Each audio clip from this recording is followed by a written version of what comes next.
Boondocking is very misunderstood. It's not just a bunch of homeless people that go out in the woods and stay in a camper. It's an actual way of life. And boondocking has become very popular in the last few years because people like to stay at places like this.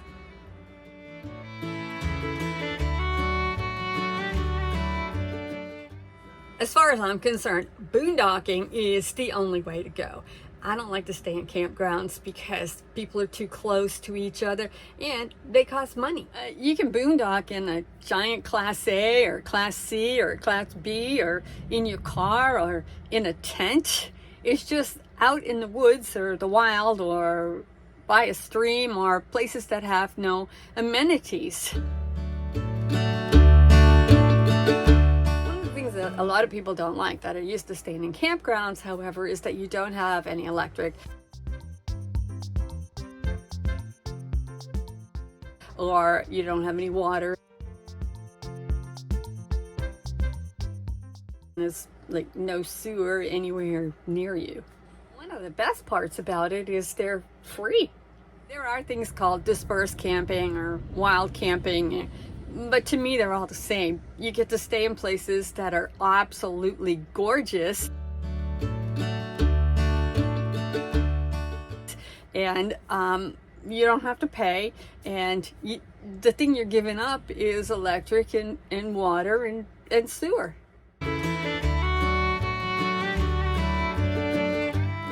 of times when I'm out like that, I'm all alone. There's nobody anywhere around, and I might be a day or two and not see a car or another person.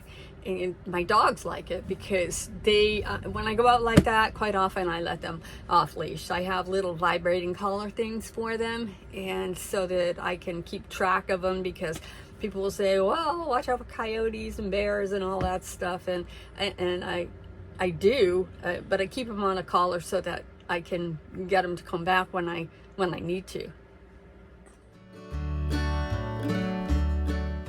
When you stay out like that, the trade-off is that you don't have any electric, you don't have any water hookups, and you don't have any sewer. Now, a lot of people that boondock don't have those things anyway. They have a power station, they carry water, and they have a compost toilet or something, so it doesn't really matter to them.